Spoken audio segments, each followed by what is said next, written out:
Hello everybody, I'm here with a Kenmore 12 stitch. Right there it says 12 stitch. It is the model number is 385.1284.180. She had said that she couldn't get it to sew correctly and needed some little help, and maybe it needed a deep cleaning. So I told her, well, let's give it a full inspection just to make sure the belts and everything else, because this one's a double belter, and everything on it is working properly. And then that way I'll know for sure there's no issues. So she had oiled it somehow with some old oil, and it stunk so bad. I told her, oh, we're going to get rid of that smell. So I wiped it, cleaned it all out. Then I proceeded and put new oil and new grease in it, so now it's running a lot better. She had me take a pair of scissors, these pairs of scissors, and she said she needed them sharpened. So I said, okay, I'll sharpen them for you. And then, now it's cutting. Look at this. It's cutting like this. She said she couldn't get it through one ply. This is going through 2 plies. I cut it off the bottom of this one, just to see if it will cut. Anyway, so let's go over the machine a little bit, tell you a little bit about it. This is your rewind, to rewind bobbins, to make more bobbins. I always put it on this spool, and I come around this way and crisscross this way. So you're going around it this way, across this way, back this way. You thread your bobbin through the extra hole, and then you drop it into there, and then you click it close. Now you can release this one. It shows here you unscrew that and you can release it, or you can leave it hooked up. And so you just have to watch, not letting this overwhelm itself. Watch what this is doing while you're sewing.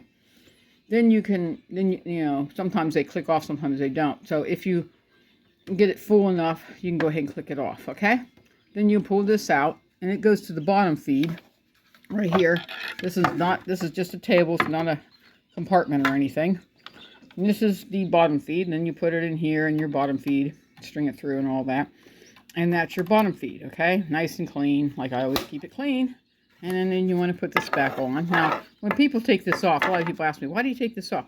In case you want to do like sleeves or pants or hemming or anything like that, you can do that, okay? All right, and then let's see what else.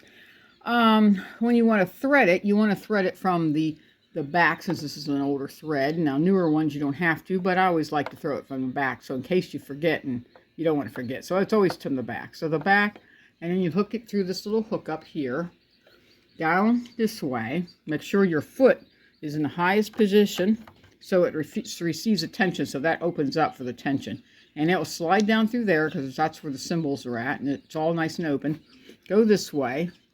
Go up this way. Here's your uptake. Go around your uptake, back down this way, through this guy, through this little hookup, into the, where is that? Into that little hookup right there, and then into the needle, okay? And then when you're ready to sew, you want to drop the foot down, because it won't really sew really well. It'll get all messy if you don't.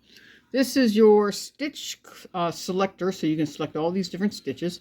A lot of people say, how do you get to the blue and the yellow and the red? Well, on your length dial has red, blue, and yellow. So there you go. You got your blue, yellow, and red. So you just need to move it wherever it needs to go. This is your reverse, okay? This is how we turn it on, is on the side here, where you get your little turn on button. Like that. Light comes on, so you know it's on. Light burns hot. You need to call me, or text me, or message me. You need a light bulb. I can send you a place where you can get it, or if you live closer, you can come pick one up, okay? Let's see, what else? I think I've gone through everything. On this thing, when you want to move your tension, make sure the foot is down and the needle is in the highest position. Needle's in the highest position when this is the uptake is here, okay? Then you can move wherever you want to move this to, okay? When you're going to do a really wide zigzag or something, you want to move this up anyway. That helps the tension a little better, so you don't get anything pulling through. Right now I have it set for 4 because I'm just doing basic stitching. I mean, I could do everything, but you can see I've been playing with it, so it's been working really well. I have it not set on base. This is base stitch. This is on normal stitching. I have it on normal stitching, and I have it on straight stitch right here, even though it shows you back up, but that's in the yellow, and if I moved it to the yellow, then it would back up the stitching. We didn't get to do that today. Anyway, let's go ahead and show you how it sounds. like this. And when you want to reverse, you come over here and you push this down and it'll reverse. Then it goes forward like this. Oh, yeah, here we go. And now lift this up and you see it. I've been stitching right there. That's the stitching. We flip it over and make sure it's stitching properly in the bottom. It is.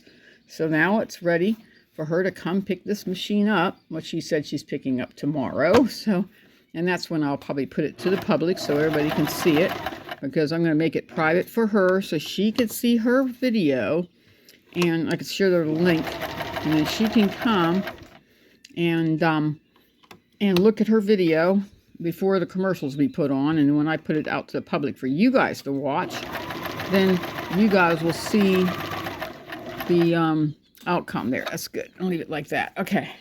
Anyway, let me turn it off. Now, if you have a sewing machine like this and you inherited it, or you got it from someone, or someone bought it for you, or you got it secondhand, or maybe you bought it a long, long time ago, let me know. I'd love to hear from you. Now, I mean, if you're having issues with your sewing machine, or you're asking me hundreds of questions about the sewing machine, if I don't have the sewing machine in front of me, sometimes I can't answer the question. Now, if you want to know what needles it takes universal needles, okay? It takes most kind of thread. You have to adjust don't ever adjust the bottom thread unless you're going to use a really thick thread or you're using nylon on the bottom. Then you need to adjust the bottom. If you are using, now if you're just using whatever you want on top, and you're just leaving cotton or polyester blend on the bottom, you don't have to change the bottom. All you have to do is change the tension here. So, and remember, when you change the tension here, the foot has to be down, the needle has to be in the highest position. So when this clicks in, it'll tell the machine, hey, I'm going to sew it a different route. So it'd be great. So anyway, I hope you guys get something out of this. And I'm going to get ready to put. So anyway, I'm going to let you guys go, and hopefully I'll hear from you. And I hope you learned something from this sewing machine. I'll talk to you guys later. And bye-bye.